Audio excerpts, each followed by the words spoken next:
Hi everyone, welcome to Perspective.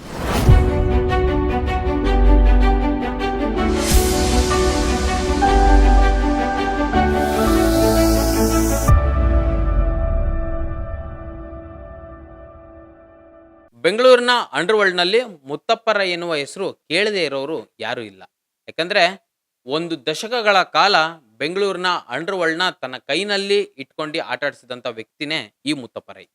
ಒಂದು ಟೈಮಲ್ಲಿ ಬೆಂಗಳೂರಿನಲ್ಲಿ ಲಾಂಗು ಮಚ್ಚುಗಳ ಸೌಂಡು ಕೇಳ್ತಿರುವಂಥ ಟೈಮ್‌ನಲ್ಲಿ ಗನ್‌ಗಳ ಸೌಂಡು, ಬುಲೆಟ್‌ಗಳ ಸೌಂಡು ಕೇಳಿಸಿದ್ದೇ ಈ ಮುತ್ತಪ್ಪ ರೈ.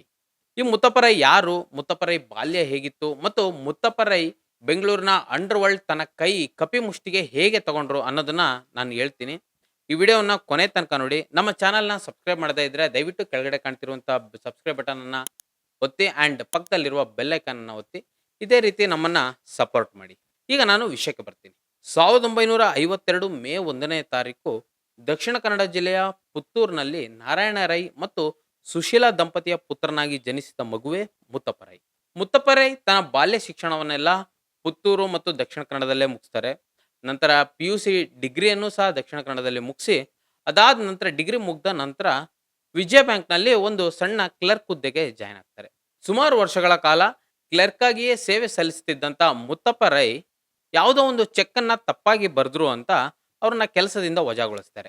ಹೀಗೆ ಕೆಲಸ ಇಲ್ಲದೆ ಕಸಿವಿಸಿಗೊಂಡಾದಾಗ ಅವರು ಬಿಸ್ನೆಸ್ ಮಾಡೋಣ ಅಂತ ಮುಂಬೈಗೆ ಹೋಗ್ತಾರೆ. ಇನ್ನು ಮುಂಬೈ ನಗರದಲ್ಲಿ ಅವ್ರು ಬಿಸ್ನೆಸ್ ಮಾಡುವಾಗ ಅವರಿಗೆ ಶಾರ್ಪ್ ಶೂಟರ್‌ಗಳ ಪರಿಚಯ ಆಗುತ್ತೆ. ಈ ಪರಿಚಯ ಬಹಳ ದೊಡ್ಡ ಸ್ನೇಹವಾಗಿ ಬೆಳೆಯುತ್ತೆ. ಅದೇ ಟೈಮ್‌ನಲ್ಲಿ ಬೆಂಗಳೂರಿನ ಬ್ರಿಗೇಡ್ ರಸ್ತೆಯಲ್ಲಿ ಒಂದು ಹೋಟೆಲ್ ಇರುತ್ತೆ, ಉಮರ್ ಖಯಾಮ್ ಅಂತ. ಆ ಹೋಟೆಲ್ಲು ಬಹಳ ನಷ್ಟದಲ್ಲಿರುತ್ತೆ. ಆ ಟೈಮ್‌ನಲ್ಲಿ ಆ ಹೋಟೆಲ್ಲು ಹರಾಜಿಗೆ ಕೂಡ ಬಂದಿರುತ್ತೆ. ಈ ವಿಷಯ ಗೊತ್ತಾದ ಮುತ್ತಪ್ಪ ರೈ ಬೆಂಗಳೂರಿಗೆ ಬರ್ತಾರೆ. ಆ ಹೋಟೆಲ್‌ನ ಕೊಂಡ್ಕೊಳ್ತಾರೆ. ಅಂದ್ರೆ ಆ ಹೋಟೆಲ್‌ನ ಪಾರ್ಟ್ನರ್‌ಶಿಪ್ ಆಗಿ ನಡೆಸ್ತಾ ಇರ್ತಾರೆ. ಆಮೇಲೆ ಸುಮಾರು ವರ್ಷಗಳ ನಂತರ ಆ ಹೋಟೆಲ್‌ನ ಓನರ್ ಕೂಡ ಆಗ್ತಾರೆ ಇವ್ರೇ. ಹೀಗೆ ತಾನಾಯ್ತು, ತನ್ನ ಬಿಸ್ನೆಸ್ ಆಯ್ತು ಅಂತ ನೋಡ್ಕೊಳ್ತಿರುವಾಗ ಬೆಂಗಳೂರಿನ ಭೂಗತ ಜಗತ್ತು ಮುತ್ತಪ್ಪ ರೈಗೆ ತೊಂದರೆ ಕೊಡ್ಲಿಕ್ಕೆ ಶುರು ಮಾಡುತ್ತೆ. ಆಗ 70, 80ರ ದಶಕದಲ್ಲಿ ಬೆಂಗಳೂರಿನ ಭೂಗತ ಜಗತ್ತಿನಲ್ಲಿ ಅಘೋಷಿತ ದೊರೆಗಳಾಗಿ ಮೆರೆದದ್ದು ಒಂದು ಕೊತ್ವಾಲ್ ರಾಮಚಂದ್ರ, ಇನ್ನೊಂದು ಜಯರಾಜ್. ಈ ಕೊತ್ವಾಲ್ ರಾಮಚಂದ್ರ ಮತ್ತು ಜಯರಾಜ್ ಹೆಸರು ಕೇಳಿದ್ರೆ ಆಗ ಹುಟ್ಟಿದ ಮಗುಗೂ ಸಹ ಭಯ ಆಗ್ತಿತ್ತು. ಅಷ್ಟು ದೊಡ್ಡ ಹೆಸರು ಅಂಡರ್‌ವರ್ಲ್ಡ್‌ನಲ್ಲಿ. ಹೀಗಿರುವಾಗ 1986ರಲ್ಲಿ ಕೊತ್ವಾಲ್ ರಾಮಚಂದ್ರನನ್ನ ಹೊಡೆದಾಕ್ತಾರೆ. ಅದಾದ ನಂತರ 1986 ನಂತರ ಇಡೀ ಬೆಂಗಳೂರಿನ ಅಂಡರ್‌ವರ್ಲ್ಡ್‌ನಲ್ಲಿ ಅಘೋಷಿತ ದೊರೆಯಾಗಿ ಮತ್ತು ಬೆಂಗಳೂರಿನ ಅಂಡರ್‌ವರ್ಲ್ಡ್‌ನ ಕಂಟ್ರೋಲ್ ಮಾಡಿದ್ದೇ ಜಯರಾಜ್.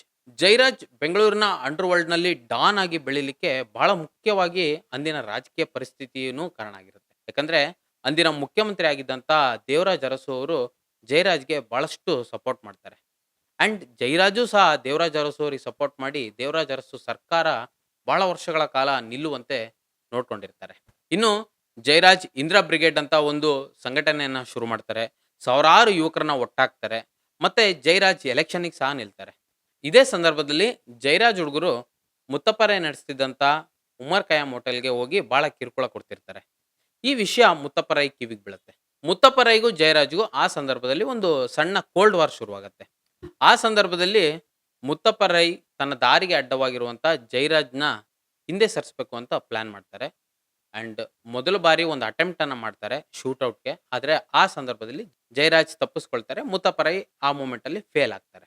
ಮೊದಲನೇ ಬಾರಿ ನಡೆಸಿದ ಶೂಟೌಟ್‌ನಲ್ಲಿ ಫೇಲ್ ಆದ ಮುತ್ತಪ್ಪ ರೈ 2ನೇ ಬಾರಿ ತುಂಬಾ ಸ್ಟ್ರಾಂಗ್ ಆಗಿ ಪ್ಲಾನ್ ಮಾಡ್ತಾರೆ. ಜಯರಾಜ್ ಶೂಟೌಟ್‌ಗೆ ಪ್ಲಾನ್ ಮಾಡ್ತಿರುವಾಗ ಆಯಿಲ್ ಕುಮಾರ್‌ಗೆ ಈ ವಿಚಾರ ಗೊತ್ತಾಗತ್ತೆ. ಈ ವಿಚಾರ ತಿಳಿದಂತ ಆಯಿಲ್ ಕುಮಾರ್ ಮುತ್ತಪ್ಪ ರೈಗೆ ಸಪೋರ್ಟ್ ಮಾಡ್ಲಿಕ್ಕೆ ಬರ್ತಾನೆ. ಅನ್ಫಾರ್ಚುನೇಟ್ಲಿ ಅದೇ ಸಂದರ್ಭದಲ್ಲಿ ಜೈಲಿನಲ್ಲಿದ್ದಂತಹ ಜಯರಾಜ್ ಬೇಲ್ ಮುಖಾಂತರ ಹೊರಗಡೆ ಬಂದಿರ್ತಾರೆ. ಕೋರ್ಟ್ ಆದೇಶದಂತೆ ಬೆಂಗಳೂರು ನಗರದ ಲಾಲ್‌ಬಾಗ್ ಹತ್ರ ಇರುವ ಸಿದ್ದಾಪುರ ಪೊಲೀಸ್ ಸ್ಟೇಷನ್‌ಗೆ ಜಯರಾಜ್ ಪ್ರತಿದಿನ ಹೋಗಿ ಸೈನ್ ಮಾಡಿ ಬರಬೇಕಾಗಿರುತ್ತೆ. ಅದೇ ರೀತಿ ಜಯರಾಜ್ ಪ್ರತಿದಿನ ಹೋಗಿ ಸೈನ್ ಮಾಡಿ ಬರ್ತಾ ಇರ್ತಾನೆ. ಇದೇ ಸಂದರ್ಭದಲ್ಲಿ ಜಯರಾಜ್ ಎಲೆಕ್ಷನ್‌ಗೆ ಸಹ ಕಂಟೆಸ್ಟ್ ಮಾಡ್ತಾನೆ. ಎಲೆಕ್ಷನ್‌ಗೆ ಇನ್ನು 3 ದಿನ ಬಾಕಿ ಇರುವಾಗ ಜಯರಾಜ್ ಪ್ರತಿದಿನ ಹೇಗೆ ಹೋಗಿ ಬರ್ತಿದ್ನೋ ಅದೇ ರೀತಿ ಸಿದ್ದಾಪುರ ಸ್ಟೇಷನ್‌ಗೆ ಹೋಗಿ ಸೈನ್ ಹಾಕಿ ಬರ್ತಾ ಇದ್ದ. ಲಾಲ್‌ಬಾಗ್ ಪಕ್ಕದಲ್ಲಿರುವ ಸಿದ್ದಾಪುರ ಸ್ಟೇಷನ್‌ನಲ್ಲಿ ಸೈನ್ ಮಾಡಿ ತನ್ನ ಮನೆ ಅಂದ್ರೆ ವಿಲ್ಸನ್ ಗಾರ್ಡನ್‌ನಲ್ಲಿರುವ ತನ್ನ ಮನೆಗೆ ಹೋಗುವಾಗ ಲಾಲ್‌ಬಾಗ್ ಸರ್ಕಲ್‌ನಲ್ಲಿ ಶೂಟರ್‌ಗಳು ಪ್ಲಾನ್ ಮಾಡಿ ರೆಡಿ ಇಟ್ಕೊಂಡಿರ್ತಾರೆ. ಆಲ್ರೆಡಿ ಒಂದು ಸಿನಿಮ್ಯಾಟಿಕ್ ಸ್ಟೈಲ್‌ನಲ್ಲಿ ಲಾಲ್‌ಬಾಗ್ ಸರ್ಕಲ್‌ನಲ್ಲಿ ಒಂದು ರಸ್ತೆಯನ್ನ ಅರ್ಧ ಗಂಟೆ ಮೊದಲೇ ಬ್ಲಾಕ್ ಮಾಡಿರ್ತಾರೆ. ಇನ್ನೂ ಒಂದು ರಸ್ತೆಯನ್ನ ಜಯರಾಜ್ ಕಾರ್ ಪಾಸ್ ಆದ ನಂತರ ಬ್ಲಾಕ್ ಮಾಡ್ಬಿಡ್ತಾರೆ.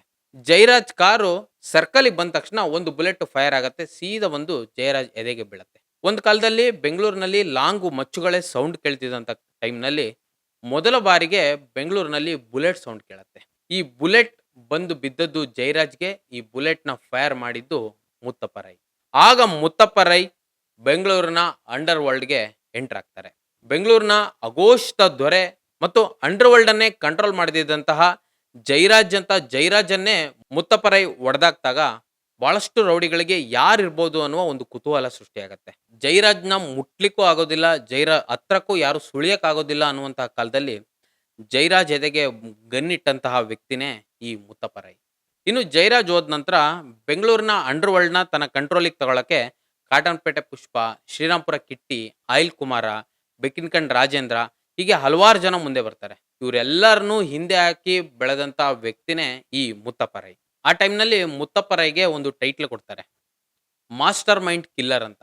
ಅಂದ್ರೆ ಆ ಟೈಮ್‌ನ ಬೆಂಗಳೂರಿನ ಭೂಗತ ಜಗತ್ತು ಹೇಗಿತ್ತು ಅಂದ್ರೆ, ಎದುರಾಳಿಗಳು ಎದುರುಗಡೆ ಕಂಡ್ರೆ ಲಾಂಗು, ಮಚ್ಚು, ಬ್ಯಾಟ್‌ಗಳು ತಗೊಂಡು ಎದುರಿಗೆ ಒಂದು ಯುದ್ಧಕ್ಕೆ ಹೋಗುವ ರೀತಿಯಲ್ಲಿ ಇದ್ದಂಥ ಟೈಮ್‌ನಲ್ಲಿ ಬೇಟೆಯಾಡುವುದಕ್ಕೂ ಮೊದಲು ಹೇಗೆ ಪ್ಲಾನ್ ಮಾಡಬೇಕು ಅಂತ ಹೇಳಿಕೊಟ್ಟಿದ್ದೇ ಈ ಮುತ್ತಪ್ಪ ರೈ. ಅದಕ್ಕೋಸ್ಕರ ಇವರಿಗೆ ಮಾಸ್ಟರ್ ಮೈಂಡ್ ಕಿಲ್ಲರ್ ಅಂತಾನೆ ಹೆಸರು ಕೊಟ್ಟಿದ್ರು. ಹಫ್ತಾ ವಸೂಲಿ, ಕಲಬೆರಕೆ ದಂಧೆ, ಆಯಿಲ್ ಇಂಡಸ್ಟ್ರಿ, ಸುಪಾರಿ ಕಿಲ್ಲಿಂಗ್ ಇದಿಷ್ಟೇ ಗೊತ್ತಿದ್ದಂತ ಬೆಂಗಳೂರು ಭೂಗತ ಜಗತ್ಗೆ ದುಬಾಯಿ, ರಷ್ಯಾ, ಆಫ್ರಿಕಾವರೆಗೂ ಕಾಂಟ್ಯಾಕ್ಟ್ ಕೊಡಿಸಿದ್ದು ಈ ಮುತ್ತಪ್ಪ ರೈ. ದಶಕಗಳ ಕಾಲ ಏಕಮಾತ್ರ ದೊರೆಯಾಗಿ ಬೆಂಗಳೂರಿನ ಭೂಗತ ಜಗತ್ತನ್ನ ಆಳಿದ್ದು ಈ ಮುತ್ತಪ್ಪ ರೈ. ಮುತ್ತಪ್ಪ ರೈ 1995-96ರ ಟೈಮ್‌ನಲ್ಲಿ ದುಬೈಗೆ ಹೋಗ್ತಾರೆ. ದುಬೈಗೆ ಹೋಗಿ ಬೇರೆ ಬೇರೆ ದೇಶಗಳಲ್ಲಿ ಹೋಟೆಲ್ ಉದ್ಯಮವನ್ನ ಶುರು ಮಾಡ್ತಾರೆ. ದುಬೈನಲ್ಲೂ ಹೋಟೆಲ್ ಉದ್ಯಮ ಜೊತೆಗೆ ಒಂದು ಐಟಿ ಕಂಪನಿಯನ್ನ ಶುರು ಮಾಡಿ ಬಿಸ್ನೆಸ್ ಮಾಡ್ತಾ ದುಬೈನಿಂದ ಬೆಂಗಳೂರಿನ ಅಂಡರ್ ವರ್ಲ್ಡ್‌ನ ಕಂಟ್ರೋಲ್ ಮಾಡ್ತಾ ಇರ್ತಾರೆ.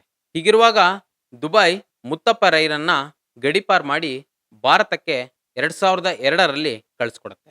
ಮುತ್ತಪ್ಪ ರೈ ಬರುವುದಕ್ಕಾಗಿಯೇ ಕಾದು ಕುಳಿತಿದ್ದಂತಹ ಸಿಬಿಐ, ರಾ, ಐಬಿ, ಕರ್ನಾಟಕ ಪೊಲೀಸ್ ಇವರೆಲ್ಲರೂ ವಿಚಾರಣೆಗೆ ಒಳಪಡಿಸ್ತಾರೆ. ಹಲವಾರು ವರ್ಷಗಳ ಕಾಲ ಮುತ್ತಪ್ಪ ರೈನನ್ನ ವಿಚಾರಣೆ ಮಾಡ್ತಾರೆ. ಮುತ್ತಪ್ಪ ರೈ ರೌಡಿಸಂನಲ್ಲಿ ಇರುವಾಗಲೇ ಸಾವಿರಾರು ಕೋಟಿ ಆಸ್ತಿಯನ್ನ ಮಾಡ್ತಾರೆ. ಕರ್ನಾಟಕದಲ್ಲೇ ಸುಮಾರು 600ಕ್ಕೂ ಹೆಚ್ಚು ಎಕರೆಗಳಷ್ಟು ಭೂಮಿಯನ್ನ ಕೊಂಡ್ಕೊಂಡಿರ್ತಾರೆ. ಹಲವಾರು ಬಿಸ್ನೆಸ್ಗಳಲ್ಲಿ ಮುತ್ತಪ್ಪ ರೈ ತೊಡಗಿಸ್ಕೊಳ್ತಾರೆ. ಈ ರೀತಿ ರೌಡಿಸಂನಲ್ಲಿ ಇದ್ದುಕೊಂಡೇ ಬಹಳ ದೊಡ್ಡ ಬೃಹತ್ ಮಟ್ಟದಲ್ಲಿ ಬಿಸ್ನೆಸ್ ಅನ್ನ ಅಭಿವೃದ್ಧಿಪಡಿಸ್ತಾರೆ. ಸಾವಿರಾರು ಕೋಟಿ ಆಸ್ತಿಯನ್ನ ಮಾಡ್ತಾರೆ. ಹೀಗಿರುವಾಗ ಒಂದು ಟೈಮ್‌ನಲ್ಲಿ ಅದು ಯಾವಾಗ ಅನಿಸ್ತೋ ಏನೋ ಗೊತ್ತಿಲ್ಲ, ಮುತ್ತಪ್ಪ ರೈಗೆ ರಕ್ತ ಲೋಕದ ಬಗ್ಗೆ ವೈರಾಗ್ಯ ಶುರುವಾಗುತ್ತೆ. ಅಸಹ್ಯ ಹುಟ್ಕೊಳ್ಳೋಕೆ ಶುರುವಾಗುತ್ತೆ. ರಕ್ತ ಲೋಕದಿಂದ ದೂರ ಉಳಿಬೇಕು ಅಂತ ಮುತ್ತಪ್ಪ ರೈ ಜಯ ಕರ್ನಾಟಕ ಅಂತ ಒಂದು ಸಂಘಟನೆಯನ್ನ ಶುರು ಮಾಡ್ತಾರೆ. ಇಡೀ ಕರ್ನಾಟಕದಾದ್ಯಂತ ಓಡಾಟ ಮಾಡ್ತಾರೆ. ಹಲವಾರು ಜನಪರ ಕೆಲಸಗಳನ್ನ, ಸಮಾಜ ಸೇವೆಗಳನ್ನ ಮಾಡ್ತಾರೆ. ಮುತ್ತಪ್ಪ ರೈಗೆ ಇಬ್ರು ಹೆಂಡ್ತಿರು. ಮುತ್ತಪ್ಪ ರೈ ಮೊದಲನೇ ಹೆಂಡತಿಗೆ ಇಬ್ರು ಮಕ್ಕಳು, ರಿಕ್ಕಿ ರೈ ಮತ್ತು ರಾಕಿ ರೈ ಅಂತ. ಮುತ್ತಪ್ಪ ರೈನ ಮೊದಲನೇ ಹೆಂಡತಿ ರೇಖಾ ರೈ ಅವ್ರಿಗೆ ಕ್ಯಾನ್ಸರ್ ಬಂದು 2013ರಲ್ಲಿ ತೀರೋಗ್ತಾರೆ. ಅದಾದ ಒಂದು 5 ವರ್ಷದ ನಂತರ ಮುತ್ತಪ್ಪ ರೈ ಮತ್ತೊಂದು ಮದುವೆ ಆಗ್ತಾರೆ. ಅವ್ರ ಹೆಸರು ಅನುರಾಧ ಅಂತ. ಅದಾಗಿ 2 ವರ್ಷದ ನಂತರ ಮುತ್ತಪ್ಪ ರೈ ಸಹ ಕ್ಯಾನ್ಸರ್‌ನಿಂದ ತೀರೋಗ್ತಾರೆ. ಮುತ್ತಪ್ಪ ರೈ ತಾನು ಸಾಯ್ತಿದ್ದೀನಿ ಅಂತ ಗೊತ್ತಾದಾಗ ತನ್ನ 2,000 ಕೋಟಿ ಆಸ್ತಿಯನ್ನು ಸಹ ಎಲ್ರಿಗೂ ಹಂಚ್ತಾರೆ. ಅಂದ್ರೆ ತನ್ನ ಇಬ್ರು ಮಕ್ಕಳಿಗೆ ಅಧಿಕ ಪಾಲನ್ನ ಕೊಟ್ಟು ಅವ್ರ ಜೊತೆ ಕೆಲಸ ಮಾಡಿದಂತ ಮತ್ತು ಆ ಸಂಘಟನೆಯಲ್ಲಿ 15 ವರ್ಷಕ್ಕೂ ಹೆಚ್ಚು ಕಾಲ ಮುತ್ತಪ್ಪ ರೈ ಜೊತೆ ಕೆಲಸ ಮಾಡಿದಂತ ಸಂಘಟನಾಕಾರರಿಗೂ ಸಹ ಅವರು ಆಸ್ತಿಗಳನ್ನ ಕೊಡ್ತಾರೆ. ಒಂದು ಕಾಲದಲ್ಲಿ ಬೆಂಗಳೂರಿನ ಭೂಗತ ಜಗತ್ನಲ್ಲಿ ಡಾನ್ ಅಂತಾನೆ ಹೆಸರು ಮಾಡಿದಂತ ಮುತ್ತಪ್ಪ ರೈ ತನ್ನ ಕೊನೆಯ ದಿನಗಳಲ್ಲಿ ಬಹಳಷ್ಟು ಸಮಾಜ ಸೇವೆಗಳನ್ನ ಮಾಡ್ತಾರೆ. ಹಲವಾರು ಜನಪರ ಕೆಲಸಗಳನ್ನ ಮಾಡ್ತಾರೆ. ಕೊನೆಗೂ ಬಿಟ್ಟು ಬಿಡದ ಕ್ಯಾನ್ಸರ್ 2020 ಮೇ 25ನೇ ತಾರೀಕು ಮುತ್ತಪ್ಪ ರೈಯನ್ನ ಕರ್ಕೊಂಡು ಹೋಗುತ್ತೆ. ಮುತ್ತಪ್ಪ ರೈ ಆ ದಿನ ತನ್ನ ಕೊನೆಯ ಉಸಿರನ್ನ ಎಳಿತಾರೆ. ಇದಿಷ್ಟು ಮುತ್ತಪ್ಪ ರೈ ಲೈಫ್ ಸ್ಟೋರಿ ಆಗಿತ್ತು. ಇದೇ ರೀತಿ ಇನ್ನು ಸಾಕಷ್ಟು ಕಂಟೆಂಟ್ಗಳಿಗಾಗಿ ನಮ್ಮ ಚಾನೆಲ್‌ನ ಸಬ್ಸ್ಕ್ರೈಬ್ ಮಾಡಿ ಮತ್ತು ಬೆಂಬಲಿಸಿ. Thank you.